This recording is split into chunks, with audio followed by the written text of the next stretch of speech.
Hello everyone. Today we're going to talk about the case study, which is the targeted data breach in 2013-2014.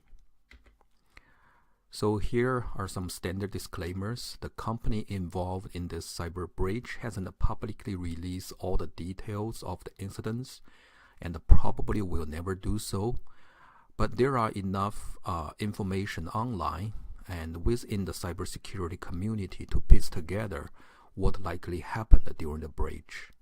And although care has been taken care to ensure accuracy of the information provided, the presenter assumed no responsibility. Therefore, the presenter also assumed no responsibility for the consequence of using such information. So this case study was adapted from the targeted data breach in 2013, and we have information taken from several public sources, and also some of those information were modified for educational purposes. At the end of this slides, you will be able to find some additional resources, which is on the last page of this PowerPoint. So the slides here shows you introductory video about the targeted data breach. It's actually happens in publicly released in January 10th, 2014. We're not going to play the video here, so you can just play this video yourself. Another source is a U.S. Senate report. Basically, it's a kill train analysis of the target data breach, which is a very detailed analysis with a lot of very useful information and also very trustworthy information, one of the most trustworthy source about all the details. So I would encourage you to spend some time looking into this two sources. So let's just start with some basic introduction about the targeted data breach, which is one of the largest hack in history. Okay, so there are 40 million credit card and debit card was stolen. Okay, and that happens between November 27th and December 15th. Usually those are the busiest season. Okay, that's in 2013. And there are 70 million other information like name, address, email address, or phone number. Okay. So here it's just a very brief timeline of what's happened during the target data breach. So as I said, November 27th, 2013, that's when the malware was installed. Okay. And the malware actually steal credit card for over 6 days. If you know, that's basically the Black Friday, okay, which is the busiest season. And on December the 2nd, the malware steal enough data, so it start uploading all those stolen data to some kind of third-party servers. Okay, then the hacker download the data for another 2 weeks. And on December 11th, people notice there's millions of forged credit card information on the black market. Okay, and both FBI and security firms noticed 10 to 20-fold of increase in stolen cards. So on December the 12th, the federal investigator warned the targets. Okay. And the target was actually start investigating the breach internally. Okay, so on the 19th, the target announced 40 million credit cards stolen. Okay, on January the 8th, target announced 70 million more data. Okay, on January the 13th, target offered free credit monitoring program to its customers. And what happens after that is March the 5th, the CIO resigned. May, the CEO resigned. What happened is people are not happy with their responses, incident response. They think they are too slow. They doesn't make it transparent. They try to cover something. So that's the reason why the target CIO and the CEO get a lot of pressure. If you compare this case with the Anthem data breach, okay, you notice some very interesting difference about the incident response. So that's the first discussion question. Use your own word to explain what happens during a target data breach. So there are some additional resources we have here. For those of you, you can also download the targeted case study questions. Okay, so these are the case study question documents. Basically, here I list 10 different case study questions. Okay, what I want everyone, hopefully you just read those sources and try to answer these questions. And then during this presentation, I will also discuss these questions. Okay, so the first question is very easy. I'll skip that. This is a diagram actually showing you what's happened in the target data breach. Okay, and let's just start from the beginning. So here's the hacker. Okay, here is the target corporate network. Now, exactly how the hacker actually gain initial access to the target corporate network. Okay, there are several different stories, but one of the most commonly accepted story is email phishing. So what happened is the hacker send phishing emails with the malwares to some third-party contractors, and some source said those are HVAC contractor in Pennsylvania somewhere. Okay, anyway, so those third-party contractors, though they are innocent people, but they are not computer people, so they are not well protected. So their computer was actually compromised, and malware was installed on their computer. Okay, that was actually happens in October 2013. Okay, if you notice the latest trend, you notice email phishing. It's probably one of the most common way to gain initial access. Okay, so once the hacker gained the third-party contractor's credential, what they did is they tried to log in to one of the target portal website. So Target have all kinds of portal website, and one of them is like provide third-party contractor to finish their contract for billing, for work report, those type of things, which is very common, very normal thing. Okay, many companies do the same thing. Okay, the only problem is this is actually open the door for hacker to step into targeted network. Okay, so they hack into the vendor portal website.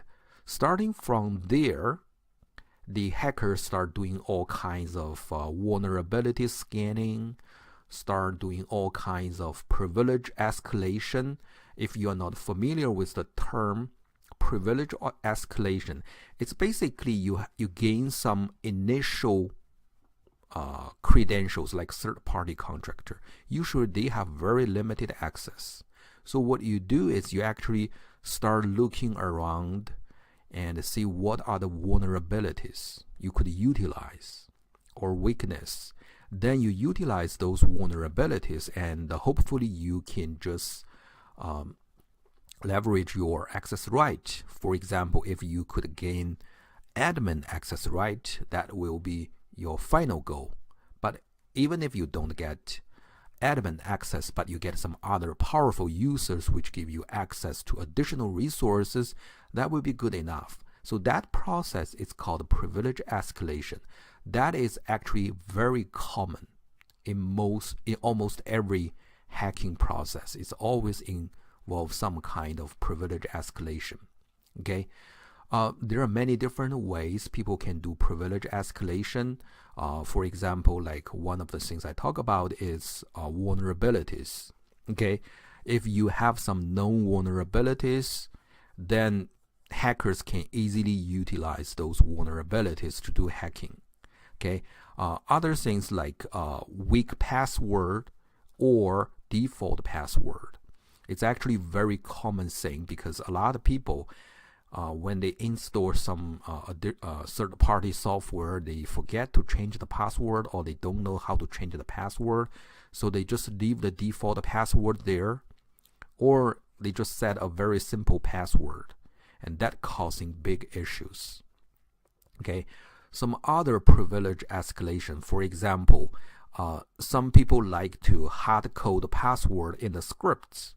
Okay, so this is very convenient.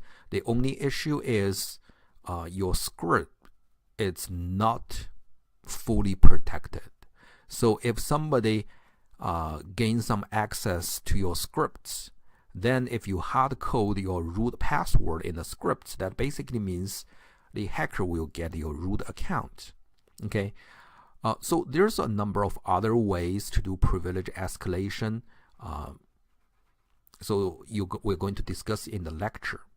Okay, so what happened, exactly the detail of how the hacker do the privilege escalation, it's unknown.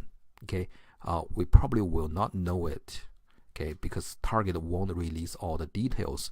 But what we do know is around November, the hacker, okay, actually hack into the target core asset, target core network, which is this POS Central network. Okay, this definitely is one of the core asset because that control the POS machine. Okay, so all the POS machine are connected to this central server, and this central server can also install updates. Okay, and can also take data from all the POS machines and process the data. So this is core assets. Okay, you can see the hackers start with some initial credential, then eventually through privilege escalation gain access to the central server. Okay, and that happens around November. So what the hacker did is start pushing updates. Okay, and they use the malware as updates. And what happened is the target POS machine across the country was infected with this malware. Okay, and on Black Friday, okay, the malware was wake up and start stealing data. So the malware stayed there for more than 6 days and start collecting all kinds of credit card information. Okay, and then they store the data in one of the target file server. Then after that, okay, the hackers start uploading all the data from target internal network to one of the external network.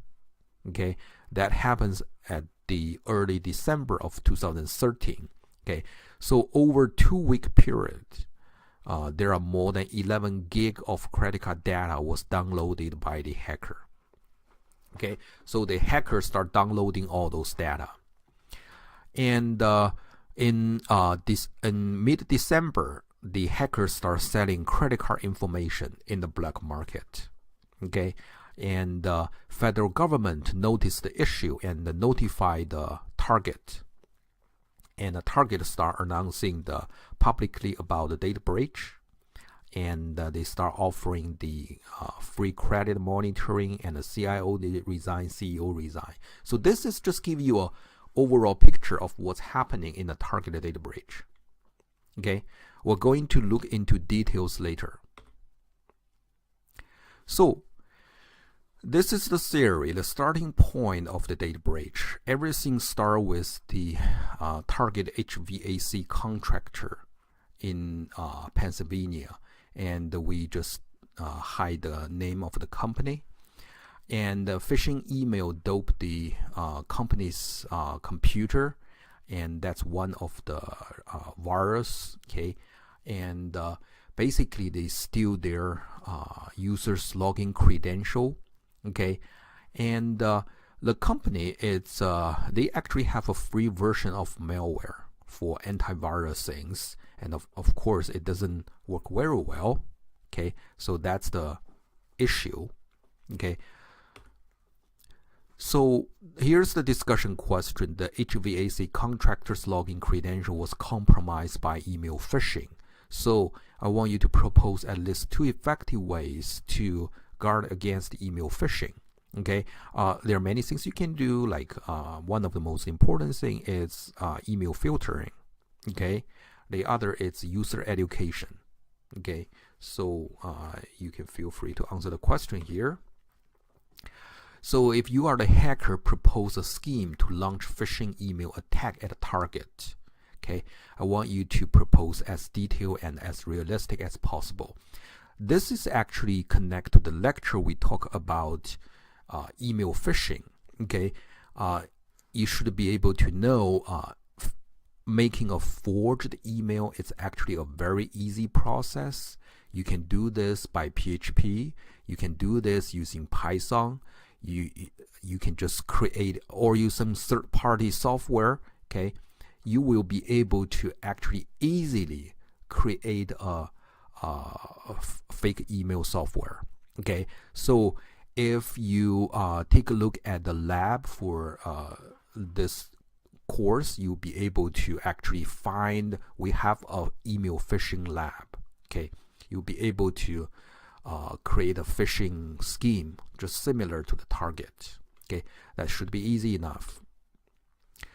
So the next question is, the stolen credit card information alone does not provide direct access to the company's point of sales device. The hacker acquire elevated right that allow them to navigate a portion of the company's network and deploy malware. So this process is usually called privilege escalation. So I want you to name as many ways as you know about the privilege escalation. Here's a few information I want you to just notice. One is called vertical exploration. The other is called horizontal. So let me bring up the pen here. So the vertical, it's basically means you just jumping from one unit to the next unit. Okay, and this does not, you still have similar access right, but you start jumping from, for example, from HR department, then you jump to the sales department, then you jump to the IT department, then you jump back and forth. Okay, that just gives you access to many resources in other place. This is called horizontal. Now the vertical, it's like you stay in the HR. Okay, then you start with maybe one of the ordinary user in the HR. Then you start hacking into the HR manager's account. Then you start hacking into one of the CEO's account. That's vertical. Okay, so both type of privilege escalation exists, and they always work together. Another website I want you to know is called ExploitDB. So here I bring up the browser and show you this website called exploitdb.com. Okay, this is actually one of the most popular database. You will be able to actually find all kinds of vulnerabilities. Okay, for example, here just a list of different vulnerabilities, and if you just click any of those vulnerabilities, then you will be able to notice, I just randomly click any one.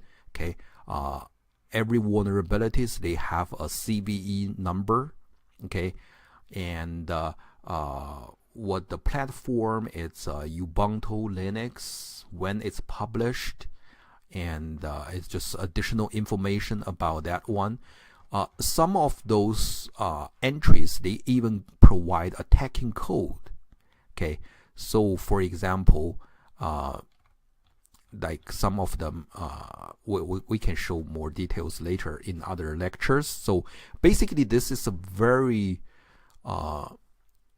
commonly used website for hackers to gain information about different vulnerabilities. Okay, so assuming if the target, for example, notice you have a Windows 7 running on your network, then the hacker can easily search into this database and notice, okay, there's a known vulnerability on Windows 7. Then they will be able to launch an attack. And there's many tools to make this process even easier. Okay, the third tool is called Nessus. Nessus is actually a vulnerability scanner, so you'll be able to, or penetration test, you'll be able to actually scan what are the vulnerabilities you have in your network. Okay, so those are very common things. To do privilege escalation, the hacker need to do vulnerability scanning. Okay, that's the key word on the target network. Please propose many ways you know as to do vulnerability scanning. Okay, so again, this is a good chance for you to just summarize what you learned in the cybersecurity course. As I said, you can use many third-party tools like Metaexploitable or Nessus. Okay, that's one way. Or you can use some websites like ExploreDB. There's several other sites. Okay, so you can, like the hacker, they're actually using some more some tools to do the scanning, which doesn't generate that much noise, like Nessus or Metaexploitable. Those are really penetration testing tools. They generate a lot of traffic. Okay, but there's more some still see scanning tools. Okay, so let's go back to the target case. Okay, what happened is once the hacker hack into the target portal websites, they start leveraging that access. Okay, based on the information we know, the target portal website using Active Directory. Okay, so basically this means the portal server have access to the rest of the network. Okay, and it is very possible that the hackers abuse some kind of vulnerabilities in the web application. Okay, if you recall what you learned in the web application vulnerabilities, some example like SQL injection, like cross-site scripting, or some other type of zero-day attacks. Okay, if you still remember what is zero-day attack, okay, then they start gaining access with escalated privilege. Okay, then once they gain control of the web server, and then they can start going there, start attacking other servers within the network. Okay, we have more detailed later. We'll discuss at the later part of this presentation. Okay. So now let's talk a little bit about the POS malware used in the target. The malware is actually a modified version of Black POS or Kaptoksa, okay, which is a Russian word for potato. Okay, and this runs on POS machine, and they can script memory of credit card data. Now, let me just explain a little bit here. Let's just think about the POS machine as a small computer. Okay, of course, it's less powerful. It's for special purpose, but it's a computer. So if the home computer, home PC can get virus, the same thing, the POS machine can also get a virus. Okay, and what happened is those POS machine will, you slide your credit card, those POS machine read the credit card. Usually those credit card information are encrypted, so they are safe. But once those information was read into the POS machine, Okay, once it's loaded into the memory of the POS machine, they are actually stored in the clear text mode, which means if you can dump the memory of a POS machine, then you will be able to get the clear text format of the credit card information. I'm talking about the old type of magnetic strip credit card. Okay, so that's basically the principle of how POS malware works.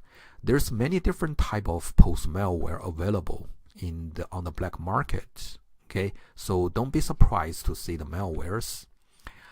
And based on the information we got so far, the suspect in the breach is a person called Rescator or Hell.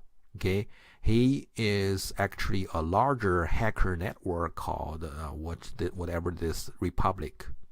Okay, and the authors of the black POS malware is called RE4, also known as anti-killer. However, this guy is probably not directly involved in the target data breach. He just sells the malware in the black market, and this hacker brought that malware and started launching that attack. Okay, so that's just the information we got. So a little bit of information about the POS malware itself. The malware coded name Troy POS RAM is basically used to infect the target POS system. It's a RAM scripting software. Okay, so it grabbed the credit card information from the memory as the credit card was swiped. Okay, again, this is talking about magnetic credit card.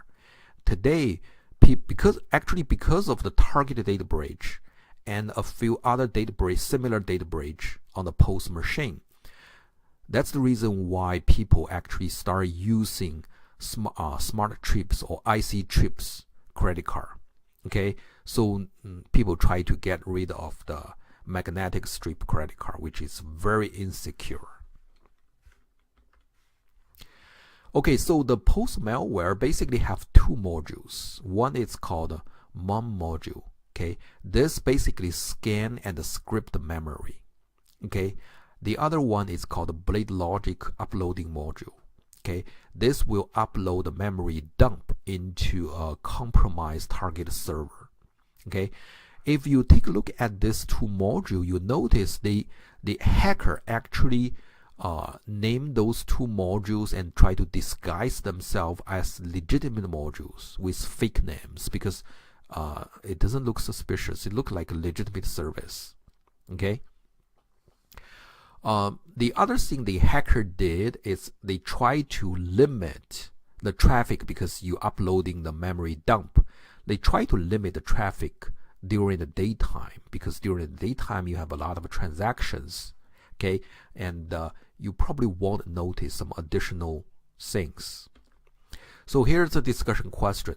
Most POS machine on the market nowadays run Windows or some other operating system, which is very vulnerable. So what are the ways to enhance the POS security? Okay, this is really up to you how you want to do. You can do some more research, a little more research. For example, the first thing you probably want to do is using IC chip-based credit card. Okay, that's the ultimate solution. The second thing is you want to use some other more secure POS machine, okay, which is not based on Windows. Okay, some other things, maybe you want to install some kinds of monitoring or protection system on your POS machine. Okay, so there are many different things you can do. The seventh question, the target admit they ignore many of the alert from their network security device because of the alert overload. Okay, if you are the target CEO, what would you do to alleviate the problem of alert overload? So let me give you a little bit of background about this question. Okay, Target actually noticed the problem, before FBI notified them. However, they got error report or warning message from too many different sources. Okay, so they actually don't know what happens. Okay, they don't have someone who understands the whole picture of the network. So they get warning message here or there from many different sources, and they just couldn't figure out what went wrong. And because there are too many of those warning messages, they were overloaded. So they kind of just turned it down, saying those are just noise. But apparently those are not noise. Okay, so this is actually a pretty common thing in today's cybersecurity system, alert overloading. How are you going to deal with those? Okay, there are many things you can do. For example, you want to use some kind of information fusion software, some third-party software help you to fuse information from different sources and give you a more meaningful explanation of those warning message. Okay, one of the knowledge I want to talk about here is called privilege account management. Okay, so what is privilege account? It's basically privilege account represent the largest security vulnerabilities an organization facing today. For example, like stolen, abuse, or misuse, the privilege credential are used in nearly all the data breaches.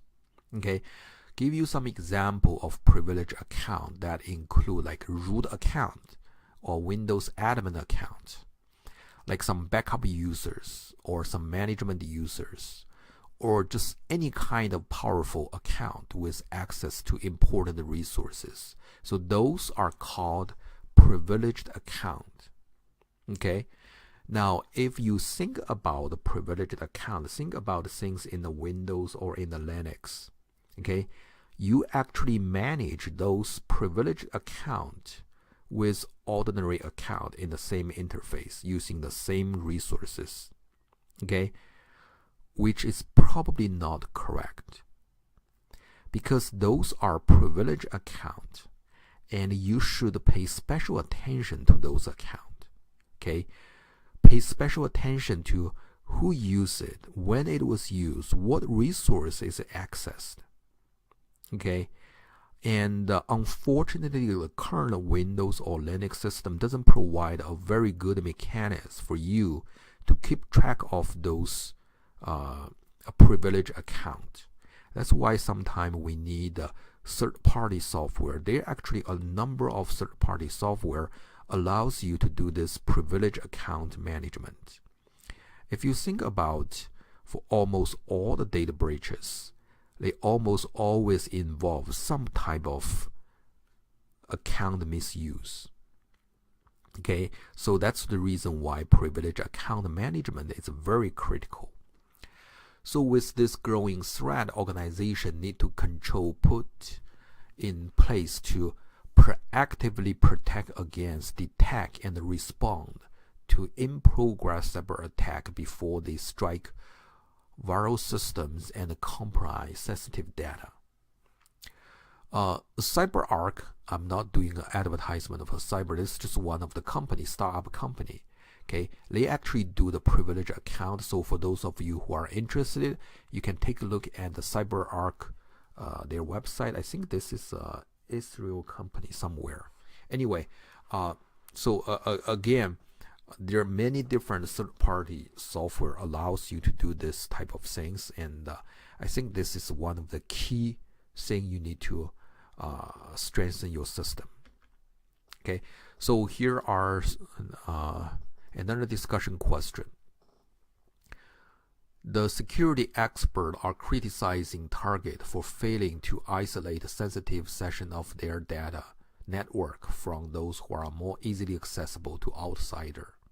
Okay, if you are the target CEO, propose a feasible solution to segment and characterize your network and resources. So if you still remember the diagram I showed you about the target data breach, you can see the server which are accessible from outside. Okay, then the other parts we have more valuable resources. Apparently, those two parts were not isolated properly. So these are the things outsider can access. These are the things are your core data. Okay. Now, of course, in between there are many other machines. For example, like your office machine. Okay. For example, some of those additional auxiliary servers, those type of things. But here are your core assets.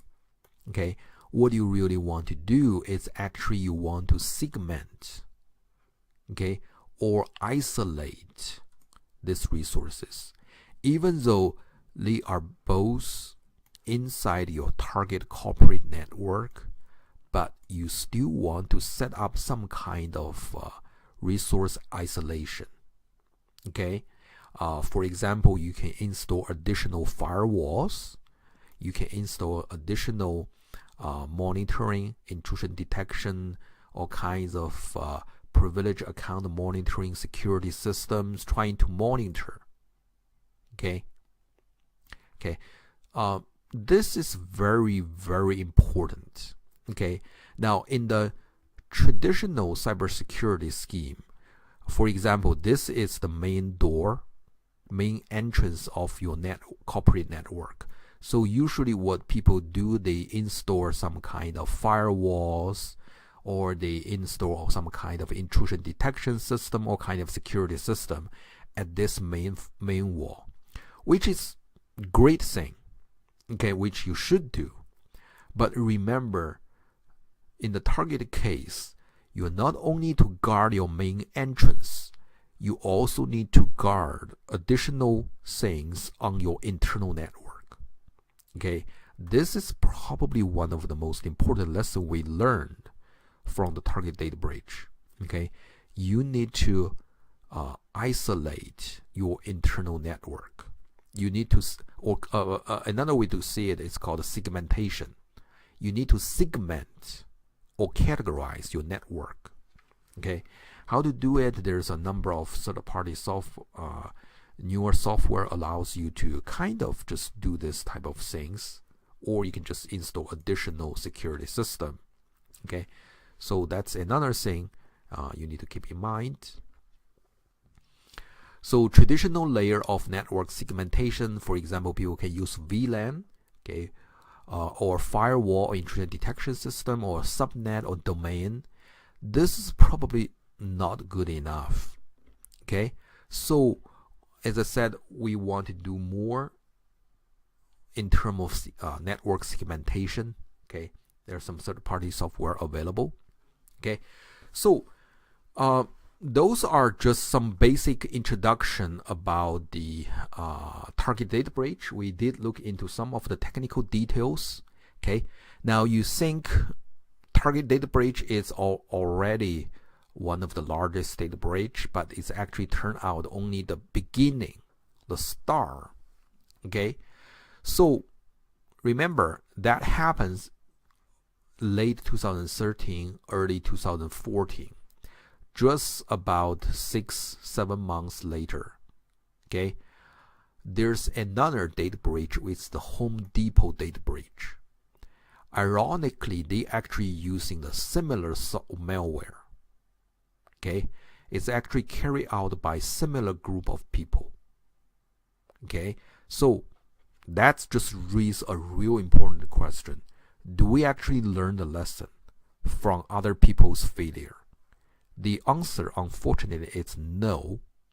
Okay, either we are acting too slow, or we just ignore other people's failure. Okay, assuming same thing won't happen to us. Okay, but unfortunately, the hackers actually slam our face for IT security people. Okay. Anyway, if you are interested, you can just Google the Home Depot data breach. It's another major data breach. Okay. So to make things even worse, or that's not the end of the story. Okay, here's a little bit disturbing fact after the target data breach. Okay, so 1 year after targeted data breach. Okay, and in 2014, Target hired a security firm called Verizon. Verizon is actually one of the well-known security firm, and they want to do penetration tests on their network. So apparently Target know their problem, and they indeed do a lot of things trying to make things better, and they do a lot of internal improvement, hardening, all kinds of things, and they even hire a third-party contractor to do the penetration test for them. And you may think, well, they probably did pretty well in the penetration test. Unfortunately, the answer is no. Okay, the result is, as I said, it's very disturbing. Okay, so here are some of the content from the Verizon report. Okay, the target IT weaknesses found by Verizon. So the first thing, as I mentioned, is password issue. Okay, so some of the files or scripts containing valid login credentials are stored on several servers. This is one of the most common errors, common vulnerabilities I mentioned. Okay, you put your root account password inside the script. Okay, which is a very, very dangerous practice. But this type of things still there. Okay, some of the system and the services still using weak or default passwords. Okay, now for example, some of the SQL servers are using a very weak admin password, and some of the Tomcat servers, Apache Tomcat servers, are using the default admin password. Okay, you would imagine that won't happen, but unfortunately that's what happens. Okay, my guess is like either you hire some incapable people, or maybe those are just some legacy system left there, or it's just simply people forget it. It happens. Okay, maybe this is not a production server, but even if this is just a testing server, it's still causing security vulnerabilities. Okay, and the other issue is weak password used by many users. Okay, a lot of users actually use weak password. Okay, and we have a lecture talking about what are the weak password. Okay, another big issue they found is software issues. Okay, now for example, the system missing critical Microsoft patches, or running out of dated web server software, such as Apache, WebSphere, or PHP. Now these are very critical issues, especially with the Windows. As I said, the Windows system are very, very vulnerable. I'm not saying Linux is better. Okay, Linux are also very vulnerable, but Windows, especially, they have a lot of critical updates, critical vulnerabilities. So you have to keep a very close eye on those Windows machine, and especially Windows machine we use so commonly within your network. Okay, a lot of legacy or some old servers, you probably just still running Windows 7 in your network. Okay, as I said, Windows 7, there are serious vulnerabilities in Windows 7. Okay, the hacker can hack into your Windows 7 machine within seconds. Okay, using the existing known vulnerabilities. Okay, even if you are using Windows 10, and if you don't update your patches in time, you will have a lot of critical issues. The same thing are the web server software. Okay, there's a number of known serious vulnerabilities on popular web server softwares.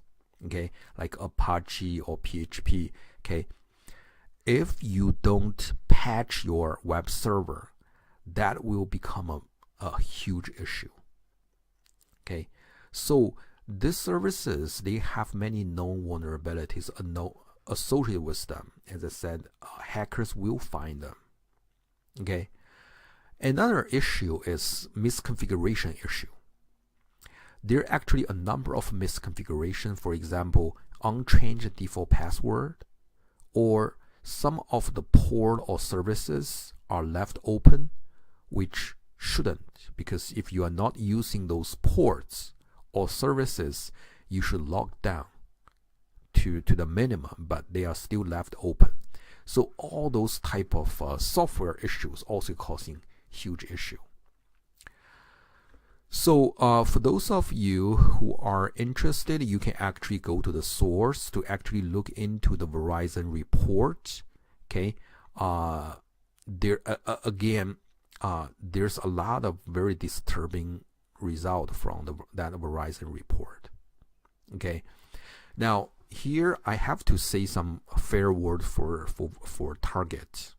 Okay, we don't want to over criticize any company. I think Target is a great company, and the IT people work really hard, and but the issue is what happens on the Target may happen to your company too. Okay, because that's just a lot of cybersecurity vulnerabilities across many different companies. Okay, later on you're going to see a few other data breaches. You're going to see some of the companies, they actually doing a lot worse job than Target. Okay, some of those are just very simple with very stupid mistakes. You won't believe those large corporations would have made, but indeed they made it. Okay, so we don't want to criticize anyone here. What we want is, this is a good warning signal. Okay, warning message. So discussion questions, the weaknesses pave the way for the hackers. What are the weaknesses? If you are the CIO, how would you improve? So here I give you a list of weaknesses in the IT targets. So what I want to emphasize here, I want to advocate for a holistic view of cybersecurity enterprise network. So you no longer look at each individual subsystem or just look at your part of the network. We need someone who is able to gain a holistic view of what's happening, how different systems work together. Okay? So here are a list of things possibly happens in a targeted breach. The first one is a post machine. Okay? On those post machine, as I said, you want to track some new process. If somebody installs some updates, you want to track those, especially the new patches. If there are unusual large traffic, you want to monitor that. Some kind of antivirus software or firewalls, just protect your post machine. Okay? The other thing is traffic monitoring between post machine and other servers. So if you notice some kind of traffic, you want to make sure those are legitimate traffic. The other thing is outgoing FTP traffic. Okay, a lot of times people only monitoring the incoming traffic. They didn't monitor the outgoing traffic. In today's cybersecurity world, you have to monitor outgoing traffic. Okay, you have to record them, set up all kinds of whitelist, and just see what are the data actually going out. Okay. some third-party contractors' login credential was hacked. So you need to do a much better job to educate your contractors and also monitor their system. Okay, you should never trust their computer system. Okay, monitoring internal traffic. This is very important because you should not assume internal traffic are safe. Instead, you should always assume they are not safe. Overloaded with security alerts. Okay, this is secure alert overloading. Okay, all the network assets and the users are not equal, so you try to categorize your network, categorize or isolate. Okay, password policy is another big issue. Okay, especially when you're dealing with default or weak password, you try to solve all those issues. Okay, out-of-dated software on unpatched system. That's another very common thing happens. Okay, again, we already explained why this is so dangerous, and the issue is sometimes it's getting really hard to manage all those out-of-dated software or unpatched system. Okay, but at least for those critical assets, you need to keep a very close eye on those things. Misconfigured system and human factors. Okay, those are just human factors. It's very critical. Okay, especially when you're dealing with email phishings, all kinds of things. Okay. So some other lessons we learned: segment your corporate network and limit access to core assets. You have your regular office network, you have your core assets. Okay, you just want to implement the minimum necessary access. Okay, multiple layer of monitoring and protection. So you just locking your front door, it's not enough. You internally you want to have a layered security system. So if one layer was broken, you can still keep monitoring and tracking the security incidents. Better dealing with alert overloading. Okay, we need better training of the IT people. We need a better security systems to dealing with all kinds of information systems. Another thing is establish a system for finding and fixing vulnerabilities on regular basis. Okay, I know we always using all kinds of patch management system or some kind of automatic patching system, but imagine if you have 10,000 machines, patching those systems can become a huge issue. Okay, so you need a more systematic ways on how you can manage and patching those systems. Another big thing is human factors in IT security. Again, human factor is the most difficult things to deal with. You need a user education, but that always brings some issues. Penetration tests help. So attack your own network regularly to find out the holes in your security posture. Okay, you can do blind, or you can do some a wide test with internal knowledge. Okay, you want to really find expert to do this. You don't want to find some incapable people, because only those expert, they might be expensive, but it pays for it. Okay. So here it's a list of resources. Like the first one, it's the most trustworthy source. It's the Senate report. Okay, and this is another article talking about autonomy of the targeted breach. Give you a very detailed analysis. This is crapsecurity.com. This is actually one of the most famous IT blog, security blog, okay, in the IT world. So I would recommend everyone to read about this gentleman's security blog. It's very, very useful. Okay. Item number 4 is another YouTube video just dissecting the targeted breach. Okay. Here is another YouTube report on the POS Malware. And here's a wiki page on target. Okay, here is another autonomy YouTube video analyzing the targeted breach, and this again is the wiki page. So I hope all these things help you, and all the materials I used inside my presentation was actually a collection from many different sources. Okay, so give special thanks for those people who did their job. Thank you. So this is the end of this lecture, and thanks to everyone. Bye.